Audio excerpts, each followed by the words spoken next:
In this video, we are going to be talking about EMF, or the cell potential of a cell. So before we do that, we know, first of all, for an electrochemical cell, you have two half cells, right? So we are going to take, this is the first one, this is going to be the second one. And each half cell consists of an electrolyte and an electrode. Oh, sorry.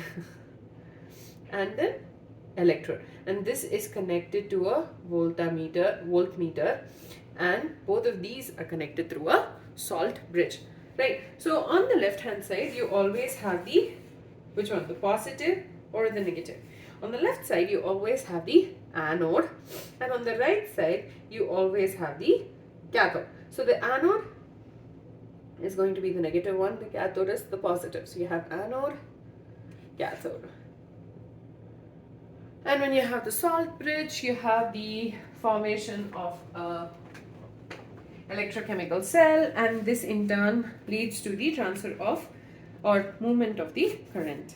So in the previous video, we talked about something called the electrode potential. The electrode potential is the potential that exists between the electrolyte and the electrode. If you want to learn more about that, definitely check out that video. And it is essential for you to know about electrode potential before you learn about the EMF. So each half cell obviously will have different reduction potentials, right? So we talked in the previous video where we spoke about a general convention is that we will consider the reduction potential, and each and every half cell will have its different intensity or a different tendency to undergo reduction. So you have two cases.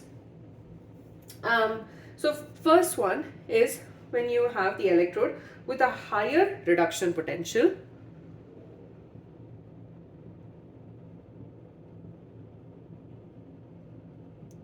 and the second one is the one with a lower reduction potential.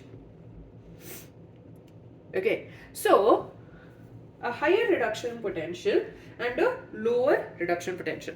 A higher reduction potential is the one which has a higher tendency to undergo reduction.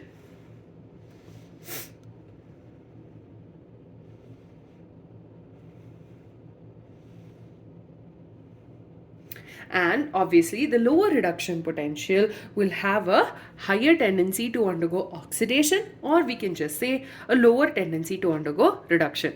But because we are talking about redox reactions, we will say higher tendency to get oxidized or to undergo oxidation. Okay, so higher reduction potential means that that particular electrode has the tendency to undergo reduction. Now let's take the example of, you guessed it, the Daniel cell. And yes, I thought that was the last time.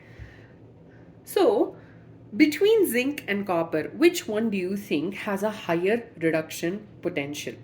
So in the Daniel cell, the general cell reaction is, I don't know why I completely forgot. So I did.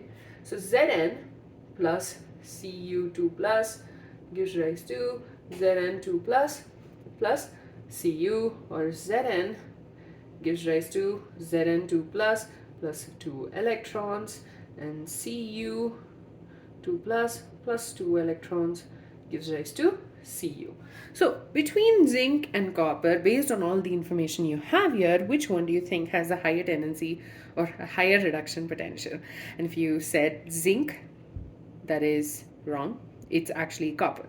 So copper is the one which is undergoing the process of reduction. It's accepting electrons, so it will have a higher reduction potential compared to zinc, which has a lower reduction potential. So so basically you have the electrons are going to flow. So you have the electrons again over here in the zinc electrode. You have a tendency of releasing of electrons, right? And at the cathode, the copper tends to accept the electrons. It undergoes reduction. So what happens is the electron starts flowing from the anode to the cathode.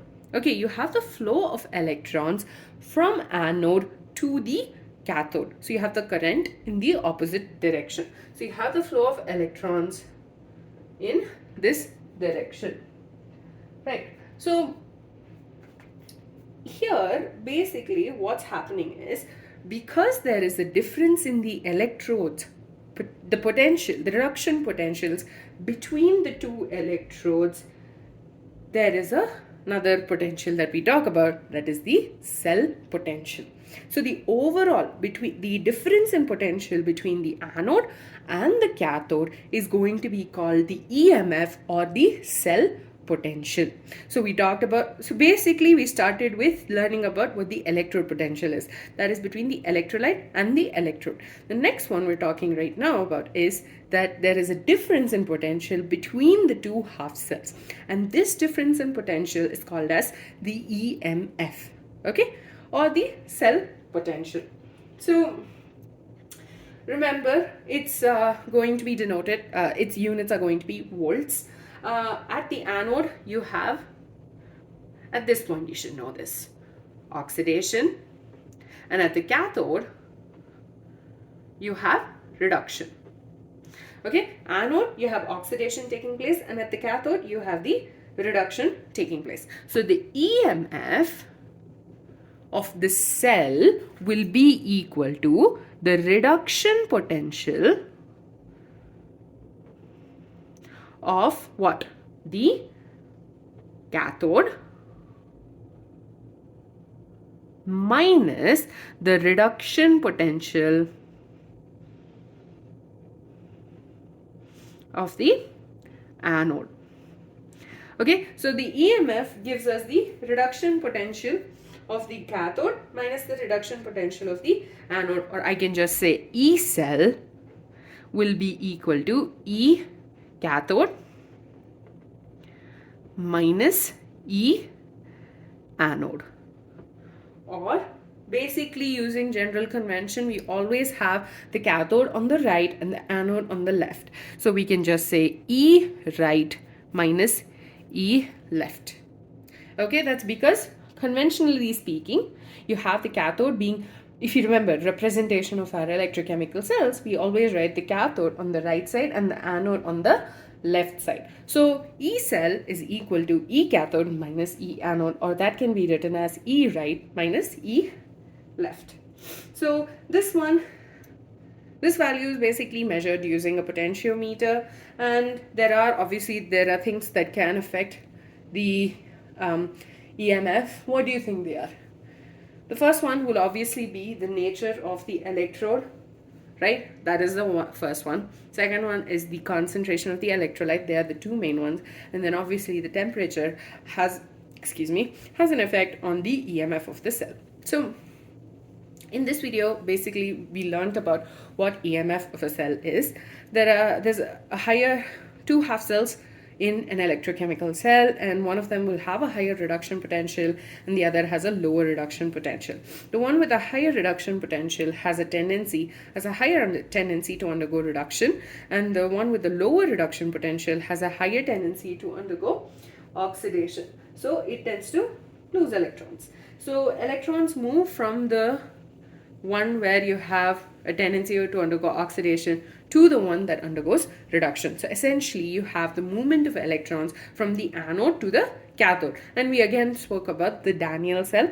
So in Daniell cell you have zinc undergoing oxidation, so electrons are coming out over here, and then they will move towards this direction, towards the cathode, and the copper will take in those two electrons, and then it lead to the formation of the copper metal. So it is undergoing reduction. So you have the flow of electrons, and basically the EMF of a cell is the difference in the reduction potential of the two electrodes, or the two half cells of the electrochemical cell.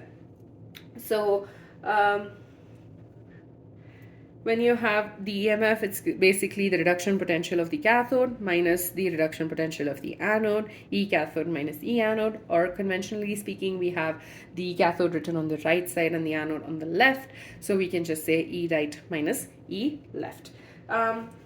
And the units that this potential is represented by is volts, and that is it. So in the next video, now that you know what electrode potential and the cell potential is, we will be talking about how do we identify or how do we calculate the electrode potential of individual cells. Like if basically, okay, that is for the next video, but basically we'll be learning about how we calculate the electrode potential of the individual electrodes using something called a reference electrode. With that, we're done with this video. Thank you.